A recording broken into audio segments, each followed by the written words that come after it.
Kita ada pandangan guru yang sempat kita rakamkan. Kita bertemu dengan beberapa orang guru untuk melihat pandangan mereka tentang mata pelajaran sejarah sebagai kertas wajib SPM pada kali ini. Boleh kita saksikan bersama. Silakan. Sejarah kertas 3 ni sebenarnya sememangnya sangat-sangat membantu calon SPM untuk sekurang-kurangnya lulus dalam mata pelajaran sejarah.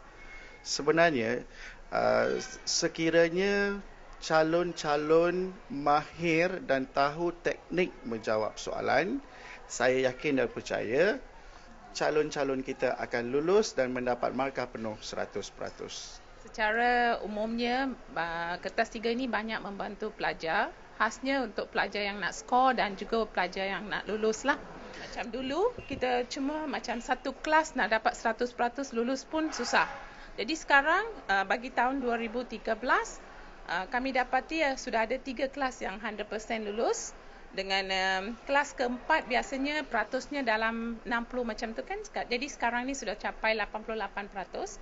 So target kami untuk SPM ni kita nak 4 kelas kalau boleh 100% lulus. Persepsi dia sudah tukar sekarang. Daripada dulu tak ada harapan untuk lulus sejarah, sekarang sudah ada, boleh nampak dia punya dia punya itulah macam di mana dia boleh rasa ada tunjukkan minat, dan juga bila dia rasa tak boleh lulus, dia punya self estimation pun sangat rendah. So sekarang ada satu dorongan lah dengan ada kertas 3-nya. Itu dia 3 pandangan yang diberikan sempat-sempat. Mana peningkatan minat pelajar semakin meningkat dan keyakinan guru terhadap pelajaran sejarah ini akan lebih bertambah, dan pelajar dan sejarah itu akan bergerak sealiran.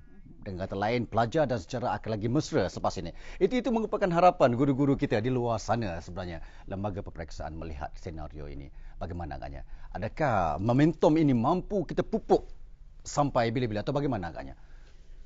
Secara fungsi dan rakan-rakan panel sekalian, kalau kita lihat pun pada klip tadi, guru-guru telah memberikan satu reaksi positif terhadap kertas 3. Dan kita yakin bahawa kertas 3 ini memang dapat membantu. Sebab di lembaga peperiksaan, sebelum kita memperkenalkan bentuk instrumen kertas 3 ini, kita telah bermesyuarat dengan pakar-pakar, guru-guru cemerlang, dan mendapat pandangan daripada pelbagai pihak tentang apa yang perlu kita buat.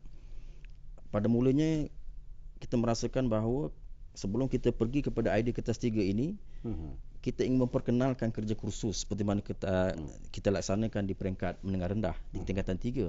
Tapi malangnya oleh kerana kita tidak dapat melaksanakan bentuk instrumen itu, pentaksiran seperti itu, sebab kita juga berhadapan dengan calon persendirian. Calon persendirian ini nanti hasil kerja kursus mereka itu, siapa yang akan selia, pihak mana yang akan membantu menyediakan, jadi masalah pada kami. Jadi kami memperkenalkan kertas 3 dengan harapan kertas 3 ini dapat diselia dengan baik oleh guru dan dapat dikawal dengan baik oleh lembaga peperiksaan sebagai satu daripada instrumen peperiksaan berpusat. Jadi apabila kita memperkenalkan kertas 3 ini dengan masa 3 jam, kita melihat berbagai reaksi daripada guru, ahli politik dan berbagai pihak. Sebab sejarah menjadi mata pelajaran yang masa peperiksaannya paling lama, 6 jam setengah. 6 jam setengah. Tapi bukan satu hari lah, kita akan buat dalam masa 2 hari dalam jadual peperiksaan. Jadi di sini kita dapati bahawa pelajar dan guru, hasrat kita memperkenalkan kertas 3 tadi, kertas 3 ini seperti mana yang telah saya sebutkan tadi, untuk memberi ruang kepada guru, kepada pelajar khususnya, supaya mereka dapat membuat penyelidikan sebelum masuk ke Dewan Peperiksaan. Kita telah berikan tema umum ataupun tugasan umum 6 minggu lebih awal, sebulan setengah lebih awal, supaya murid ataupun calon ini dapat bersedia dengan tajuk tema berkenaan dan dapat mereka membuat persediaan, memilih bahan-bahan untuk dibawa ke dalam Dewan Peperiksaan.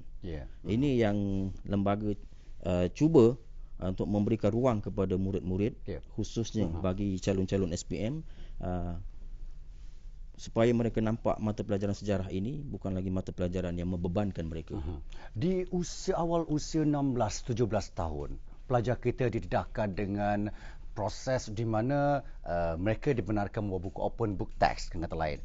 Sejauh mana keupayaan pelajar kita ini dari segi kemahiran mereka untuk skimming, scanning maklumat dalam setiap buku yang kita berikan, mereka bawa dalam bilik peperiksaan itu sendiri? Adakah mereka dilengkapkan dengan kemahiran itu?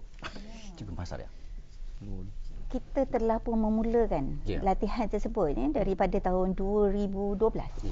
Dan pelajar-pelajar kita memang telah pun diberi taklimat berkaitan dengan pengurusan sumber, mencari sumber dan bagaimana untuk memilih maklumat. Dan aplikasi dilakukan dengan pemantauan guru. Beberapa sumber telah pun diberi pendedahan, dan pada saya maklumat ini bukanlah satu perkara yang baru kepada pelajar tingkatan 5, sebab pelajar semasa mereka di tingkatan 1 lagi, apa itu sejarah, doktor mesti ingat rasanya kan. Mereka telah pun diberi pendedahan sumber pertama, sumber kedua, dan mereka juga faham apa kaedah lisan, kaedah bertulis, dan sekarang adalah proses yang mereka lalui itu berterusan. Tingkatan 1 mereka ada kajian tempatan, 2 pun ada, 3 pun ada, tingkatan 4 mereka break sekejap, dan tingkatan 5 sekarang tingkatan 4 bermaknanya kita dah bagi pendedahan dan akhir sekali mereka akan duduk di meja peperiksaan. Dengan kata lain, pelajar memang telah dibekalkan dengan terdedah kemahiran, dan kemahiran ini sebenarnya satu daripada konstruk dalam sukatan mata pelajaran kita, iaitu kemahiran memilih sumber. Tidak ada lagi penolakan sepatutnya berlaku dalam kalangan pelajar. Murid-murid kita menerimanya dengan gembira kertas 3 ini.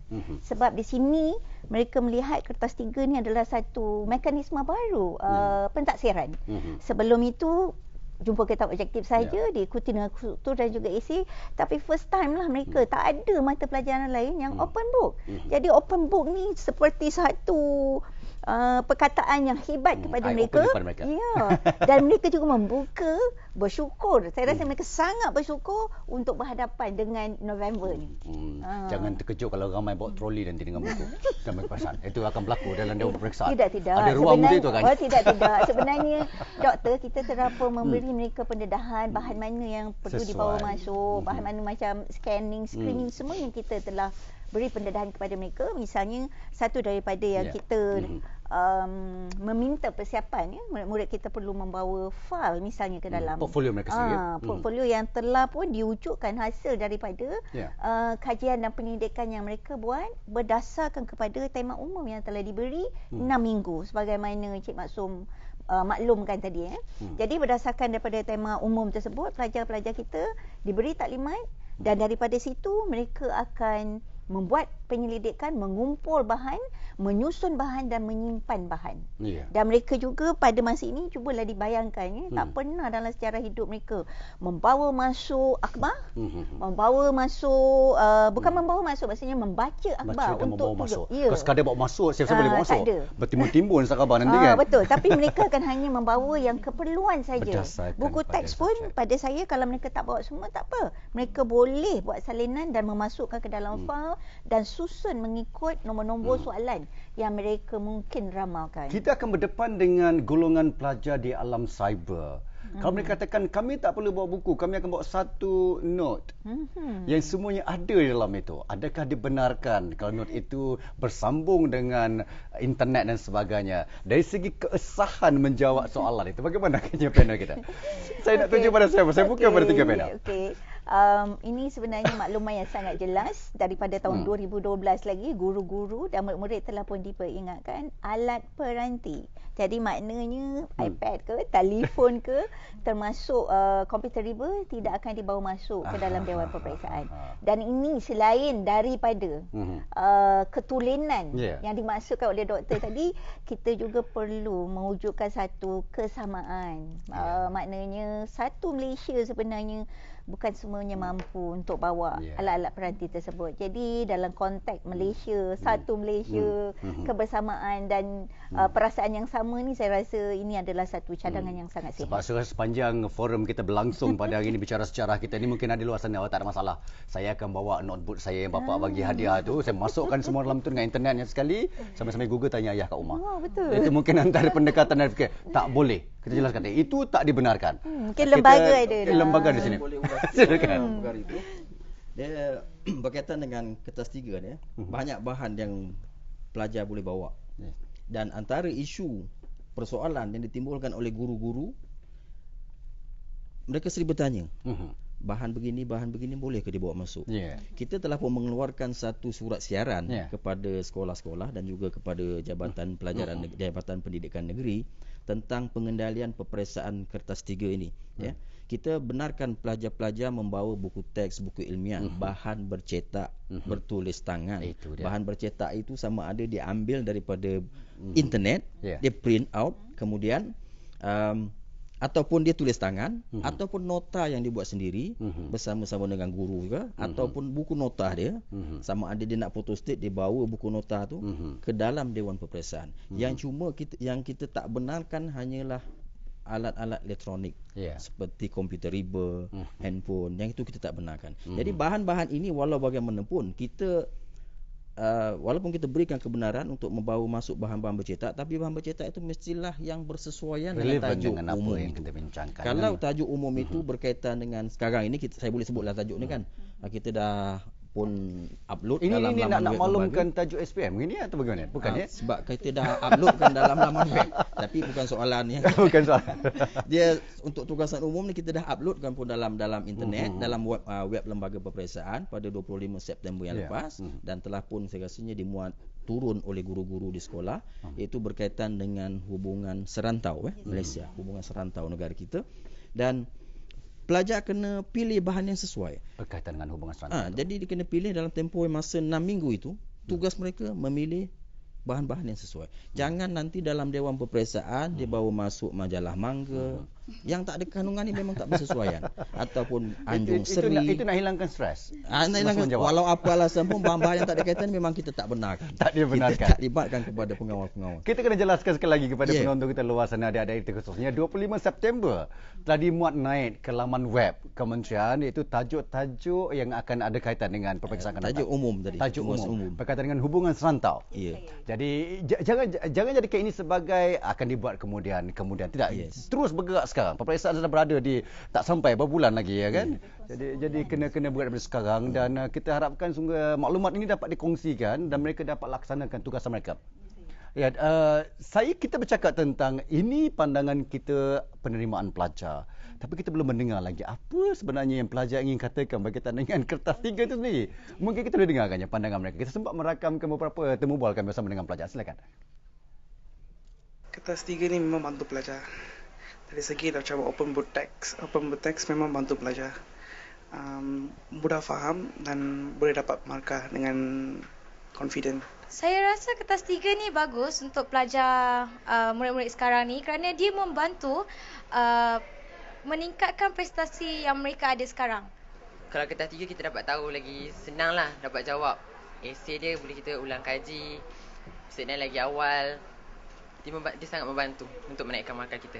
Bagi saya soalan kertas 3 ni membantu pelajar kerana ia dapat memberi markah yang lebih daripada soalan struktur nombor 2. So saya tak langsung pelajar akan ramai yang akan lebih lulus lah daripada dulu, sebab daripada dulu soalan yang susah kerana soalan kertas 1 mempunyai 40 soalan, kertas 2 mempunyai 60 soalan, 60 markah.